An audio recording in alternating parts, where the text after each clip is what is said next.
Ben Olsen's side has played 5 games in the last 15 days. Do you feel that that's something you guys can capitalize, getting them on being tired maybe?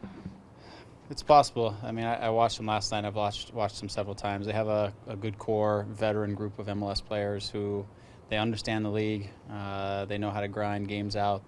They don't make too many mistakes.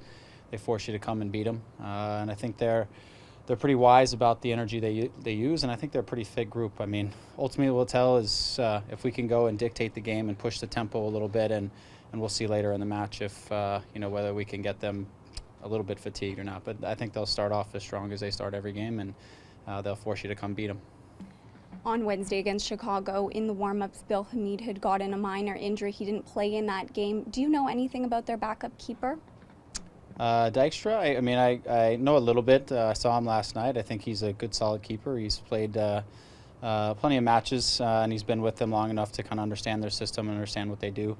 Just as a defensive group, they don't give up a ton of things, and that's always good for a keeper, especially as he's sliding in sort of unexpectedly. So, but he'll be solid, and I just think of them as a team. They're tough to play against, tough to break down, and they don't give up much. So, for him, it's he just has to do his job when he's called upon. But our job is to make that much more difficult. Given your developmental background with the academy, is that why you're so keen on giving a player like Jay Chapman an opportunity? Well, I think it's important. I think Jay's earned it. He's come in from day one of preseason and worked and listened and put himself around the right guys to just learn about professionalism and how to approach every single day to get better. And I think ultimately for young players to get through, they have to be given a chance. You can't just determine it based on training sessions. You actually have to put them out there where the stadium lights are on and there's fans, and see how they react to the situation. Some guys step up their game and some guys aren't quite ready yet, and I think Jay has proven that he can handle the situation, and he still has plenty of development to go, but he's on the right path. Do you change your approach at all with DC being such a strong team at home? No, not really. I mean, I think for us, as we've settled into our identity as a group and how we can be successful, the game has its ebbs and flows, and they'll have their moments and we'll have ours, and it's about us recognizing when those times are happening and how to manage those moments, especially when you play a team that's at home and has a good standing at home over a number of games. They're for sure going to have some moments in the game, and it's really how we pull together collectively as a group and deal with it, and then turn the tide back in our favor. So I imagine it'll be a good game, and we just have to play accordingly. You mentioned the team's identity, but how does the absence of Michael Bradley alter that identity? Yeah, I mean, Michael obviously is a guy who he gets a lot of touches on the ball for us. He's one of our focal points in terms of we find him in the course of the game. He also covers a ton of ground to make himself available and to help us defensively. So it's just important that within what we do, guys step up and fulfill their roles. And if everybody does their part, we'll be okay. Obviously, then we just have to step up just a little bit more and maybe make up for a few of those moments in the game that that Michael does, that really only Michael does, and we have to make sure we cover those moments appropriately. Right. So without Bradley and on the road against a first place team, is it still like win or bust, or will you guys just be happy just to get a result? No, I think we go always with the intention to get a win, to try to play for 3 points. Only the game will dictate as we get closer to the end whether we alter our ambition to get 3 points and go to locking down a draw, but it's really for us for the first 75, 80 minutes we're in it to win it, and then again we'll dictate based on how the course of the game is running whether we want to shift our mode into maybe just locking down a point. But we're there to get a result. We actually want to break the streak that they have, and that's our ambition for this match, and pick up 3 points. Greg, speaking of professionalism, you've had Justin Morrow playing a run of games at right back. What are your thoughts on the way he stepped in and done a job there? I think he's been amazing. I mean, the time we threw him there, I asked him if he ever played right back in the match before Dallas, and he said no. I said, well, we're going to see how this thing starts off against Dallas, and we started him at center back, and it didn't go so hot. So we threw him over there, which we knew was a little bit uncomfortable for him, but he quickly relied upon what he's very good at, which is defending, and he locked down that side for the rest of the match, and he's starting to find over the course of the last several matches just his comfort zone of having to play with his right foot and playing on what is a little bit awkward on the right side, but he's been tremendous. He's been outstanding defensively. He makes very good decisions out of the position, and he's even had some moments where he's really driven forward on his right foot. He's hit a couple crosses. He's gotten up higher on the field, and so I mean, I couldn't have asked for more from him and stepping in a role that I know has been uncomfortable for him, but he's been fantastic. Both Chris Konopka and Nick Hagelin today said that consistency was key to establishing a good defensive unit.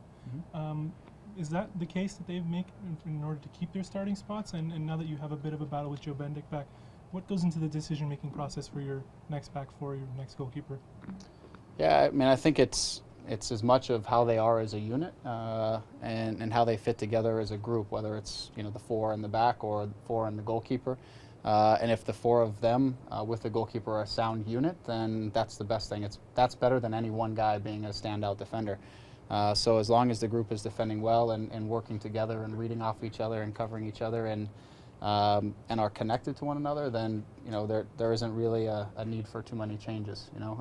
Sometimes in the course of a season you have injuries, you have different things that force you into changes, but ultimately I think consistency, especially with a relatively new team and a relatively new group, consistency is always a positive. With guys like Jovinko and Bradley taking the headlines, it's how important is it that guys like Zavaleta are emerging into key starters into this team, and how important is it that they're finding form as you guys are trying to build your identity as well?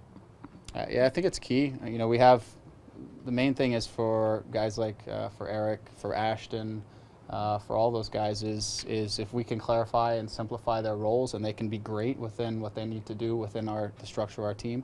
We have players who will do the special things. Sebastian will pull a rabbit out of his hat or do some things that are special.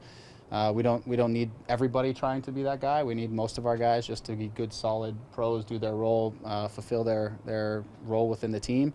And the moments will show up when guys need to step outside of the role, and for sure Sebastian's one of those guys. Michael, right? You see Benoit wiggle out of some things from time to time, and there are guys that have their moments, but if we can clarify things for guys and they can just keep it simple and really focus on the details within their role, then I think that allows them to emerge as stars in some way. I think Ashton has been fantastic this season. A lot of people had written him off, but I think he's been amazing this year, and Eric is stepping forward, and Nick, even Hagelin, has his moments when, over the course of the year, he's been very good, and I think it's just a matter of simplifying things for guys and allowing them to know what their role is and let them just do it. Why does it work so well, the partnership between Jovinko and Luke Moore? It's only been a couple of games, but it seems to click right away. Yeah, I think they're a good complement to each other. Luke is, by and large, he's a post-up guy. He's a guy you can play into. He's not all over the field. He's going to be in a few key areas on the field where you can find him and he can play. Sebastian's a guy who will drift around the field and find different areas. So for the group, we know where we can find Luke to try to hold up play, but we also know that Sebastian will sometimes drift out wide and drift into certain spots and unbalance the defense, where Luke is going to be our guy who's just going to kind of be there for us to get out of things.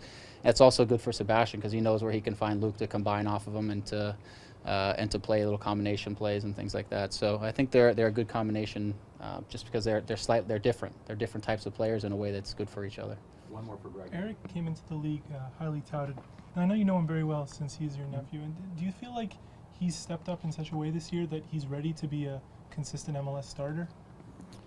Yeah, I mean, I think Eric is, what I've known of him for so many years is he plays the game in his head first. He's a cerebral player. Obviously, actually his father was one of my coaches growing up, and his dad was a pro as well. And so he comes from a background of soccer thinkers and soccer players. And so, what I knew of him was the guy that problem solves in his head. He knows the situation. He sees it ahead of time. He positions himself accordingly.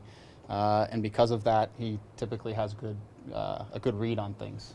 So he had all of that going for him, and then it was a matter of just adapting his game. He had bounced around a lot in his college days of being a forward, and people were questioning, is he a forward, is he a center back? In my head, he was always a center back. He got lost up in the front somewhere during college, but he just needed to regain sort of his form and see his reads again and kind of get comfortable, which I thought was important for him last year at Chivas because he played a lot of center back, and so that was a good year for him. But for us, it was just about settling in, getting comfortable with the group around him, and relying on sort of how he sees the game and the decisions he makes, which are usually good ones. All right, thanks, guys. All right, thank you.